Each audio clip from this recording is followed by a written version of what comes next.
हनी, तुझे पता है एक लड़की रोज सुबह 10 बजे पेड़ पर चढ़ती थी और शाम 5 बजे उतरती थी।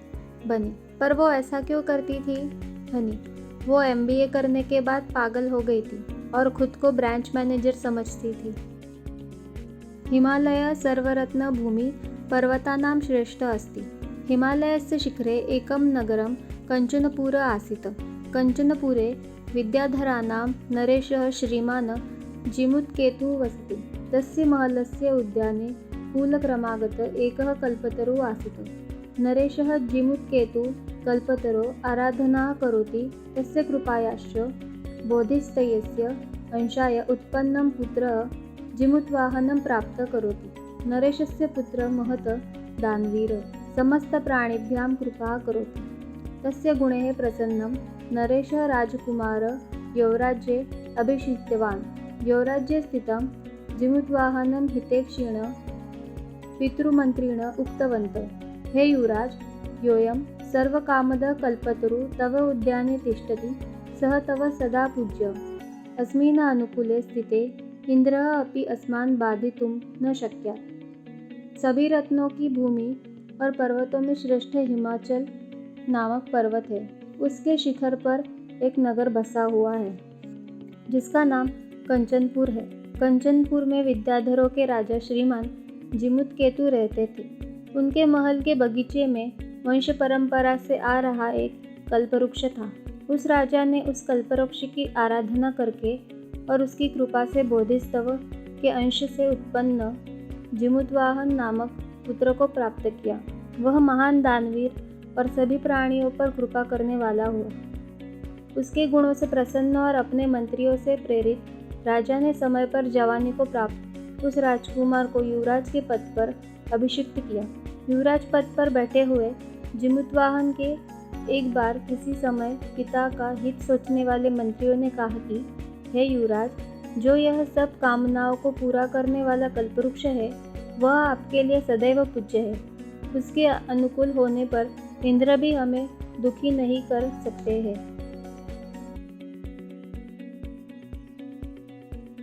एतत् श्रुत्वा जिमुत्वाहन अचिन्तयत्, ईदृशम् अमरपादपं प्राप्यामि। अस्माकं पूर्वे पुरुषैः तादृशं फलं न प्राप्तं, किन्तु कश्चित् एव दैवकृपेण कश्चिदपि धनं याचित। पितुसमीपम् आगत्य सः आलोच्य, तत् कल्पतरो अहं साधयामि। एतत् वक्त्वा सः पितरम् एकान्ते सुखमासीनम् आगत्य नैवेद्यते। तात त्वं तु जानासि एव संसारसागरे आशरीरम् इदं सर्वधनं तरङ्गवत् चञ्चलमस्ति। एकः परोपकारः एव अस्मिन् संसारे अन्वेश्वरः अस्ति। परोपकारः एव युगपर्यन्तं यशः प्रस्तुति। तदा अस्माभिः ईदृशं कल्पतरुः किमर्थं रक्षते? एश्च पूर्वं मम मम इति आग्रहेण रक्षितः। ते इदानीं कुत्र गता? तेषां कस्यायं स वा के ते? तस्मात् परोपकारफलसिद्धये तव आज्ञाम् इम कल्पपादपम् आराधयामि। यह सुनकर जिमुत्वाहन के मन में सोचा, अरे, ऐसे अमर पौधे को प्राप्त करके भी हमारे पूर्वज के द्वारा वैसा कोई फल प्राप्त नहीं किया गया, किंतु केवल कुछ ही कंजूसों ने कुछ धन प्राप्त किया। इस कल्पवृक्ष में तो अपनी प्रिय इच्छा को पूरा करूँगा। ऐसा सोचकर वह पिता के पास आया और उन्हें सुखपूर्वक बैठे हुए देखकर उसने निवेदन किया कि पिताजी, आप तो जानते ही हैं कि इस संसार रूपी सागर में इस शरीर से लेकर सारा धन लहरों की तरह चंचल है। बस एक परोपकार ही इस संसार में ऐसा है जिसे नष्ट नहीं किया जा सकता और जो युगों तक यश पैदा करता है। तो हम ऐसे कल्पवृक्ष की किस लिए रक्षा करते हैं? और जिन पूर्वजों के द्वारा यह आशा से रक्षा किया गया है, वे पूर्वज इस समय कहाँ गए? उनमें से किसका है यह, अथवा इसके वो कौन है?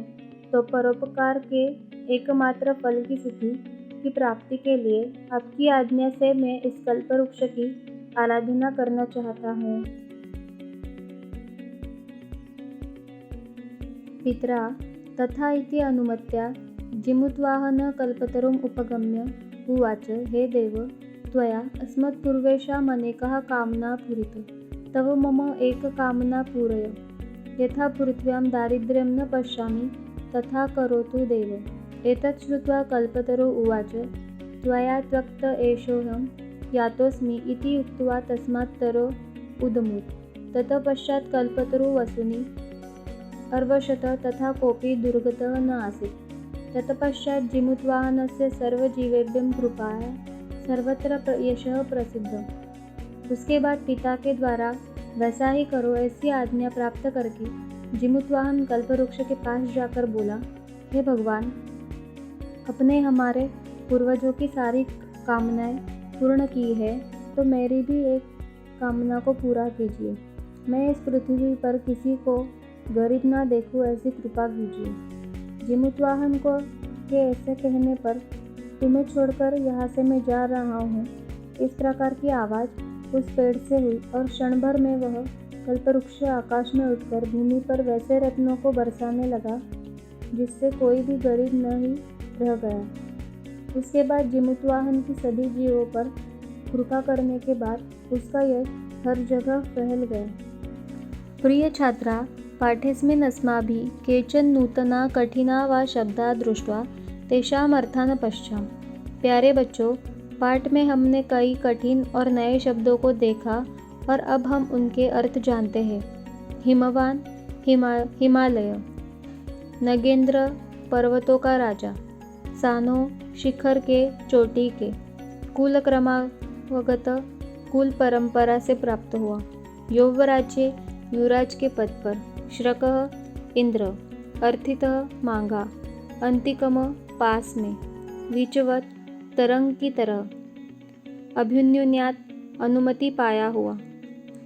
अदरिद्रम, दरिद्रा से रहित संपन्न। दिवम, स्वर्ग। वसुनि, धन। उपगम्य, पास में जाकर। दुर्गत, पीड़ित, निर्धन। सर्वजीवानुकंपया, सभी जीवों के प्रति कृपा से। प्रथितम, प्रसिद्ध हो गया। प्रिय छात्राः, अधुना एतेषां प्रश्नानाम् उत्तराणि वदन्तु। प्यारे बच्चों, इन प्रश्नों के उत्तर दीजिए। प्रश्न 1, कंचनपुरम नाम नगरम कुत्र विभाति स्म? प्रश्न 2, जिमुत्केतु किं विचार्य जिमुत्वाहनं यौवराज्ये अभिषिक्तवान्? प्रश्न 3, कल्पतरो वैशिष्ट्यमाकर्ण्य जिमुत्वाहनं किम् अचिन्तयत्? प्रश्न 4, पाठानुसारं संसारेऽस्मिन् किं किं नश्वरं किंच अनश्वरम्? प्रश्न 5, जिमुत्वाहनस्य यशः सर्वत्रं कथ प्रथितम्? छात्राः, इमानि सन्ति उत्तराणि। ये रहे आपके उत्तर। उत्तर 1, कंचनपुरम नाम नगरम हिमालय पर्वतस्य सानो उपरि विभाति स्म। उत्तर 2, स्वपुत्रस्य गुणे प्रसन्न स्वसिचैव प्रेरित जिमुत्केतुः संप्राप्त यौवनं जिमुत्वाहनं यौवराज्ये अभिषिक्तवान्। उत्तर 3, कल्पतरो वैशिष्ट्यमाकर्ण्य जिमुत्वाहन अचिन्तयत् परोपकारैकफलसिद्धये इमं कल्पपादपम् आराधयामि। उत्तर 4, पाठानुसारं संसारेऽस्मिन् शरीरमिदं सर्वधननश्वरम् एकः परोपकार एव अन्वश्वरः। उत्तर 5, सर्वजीवानुकंपया जिमुत्वाहनस्य यशः सर्वत्र पठितम्। प्रिय छात्राः, इत्यस्य अस्माकम् अद्यतनः पाठः समाप्तः। आशयं ये यत् पाठोऽयं भवद्भ्यः सर्वेभ्यः आनन्दकरः आसीदति। सर्वेभ्यो मे धन्यवाचांसि। पुनर्मिलामः। ओम।